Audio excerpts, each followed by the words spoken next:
Hello. So my benchmark 2 data compared to my benchmark 1 data was kind of disappointing and shocking for myself. I was not just disappointed in like student performance. Obviously, I want them to do very well, but I was also disappointed in a couple of things that I was able to identify with the data about myself. And so it was nice to have data to kind of assess myself on, as well as the students. Obviously, it was helpful to know where they are and kind of gauge their understanding of different TEKs and those things.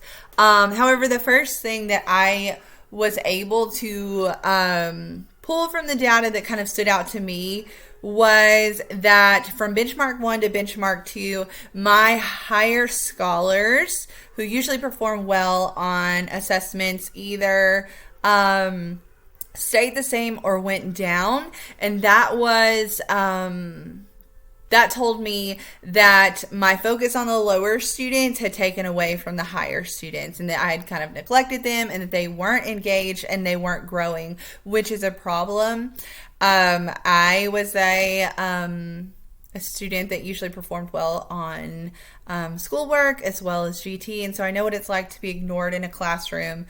So it is really important to me that that all students feel like they are valued and they're important as well as challenged, and that they are interested in what they're learning about, and they don't feel like they're being babysat. So that was something that I took away really quickly, was that I needed to kind of adjust my scaffolding to make sure that all students were being challenged and that all students were growing.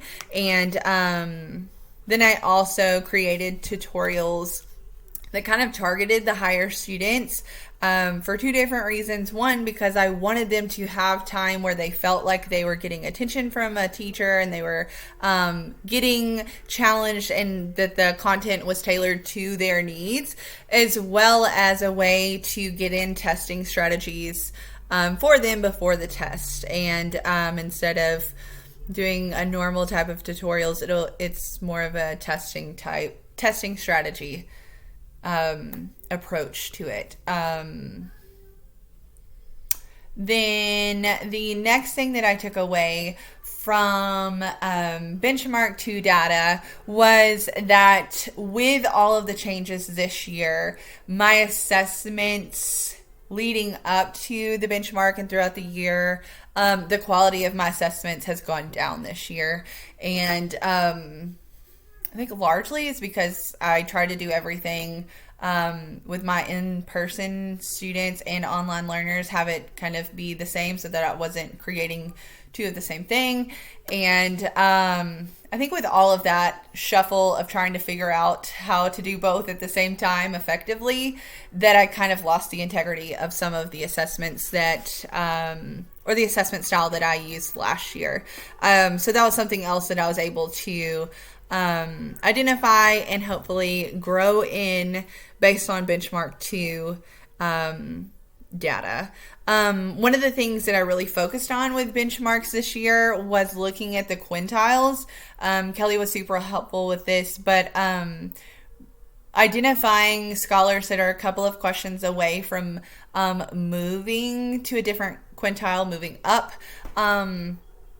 And then also for me as a teacher personally, to look at the list of names and identify scholars who belong in a different quintile based on my knowledge of their understanding of the content and my personal relationships with them, to go through and identify those students and then focus on them in tutorials and that one-on-one instruction time during class.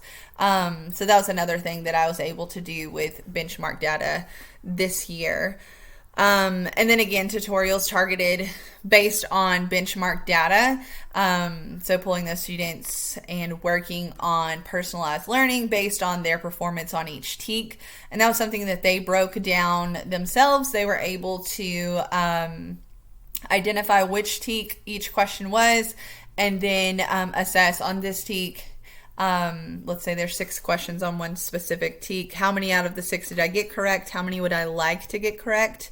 And they were able to kind of look at at the graphs and see, okay, hey, this is a TEK that I'm not that great in. So they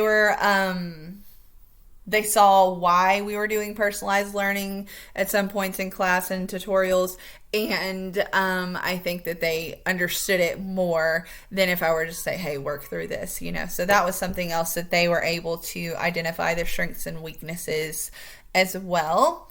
CDAs, I only had one CDA this year. Last year I really liked CDAs. I feel like they were helpful and a little bit less long term than a benchmark, and they were focused to content that I just taught and content that I knew that the scholars were supposed to know, and so that kind of gave me feedback. Is it a problem with individual scholars that I need to work with them and kind of like forge that connection? There's a breakdown there, or is it a breakdown in the way that I taught this and I need to reteach it? So I do like CDA data, but I don't have much this year. Overall, I'm really proud of my students this year. I think that there was a lot of growth in a lot of different ways, and a learning curve for all of us this year, and I think that they handled that pretty gracefully. So I'm really proud of them, and definitely learned a lot this year as an educator, and took a lot away from data, and so I'm grateful for all the things that I was able to take away from benchmarks and CDAs and assessments in general.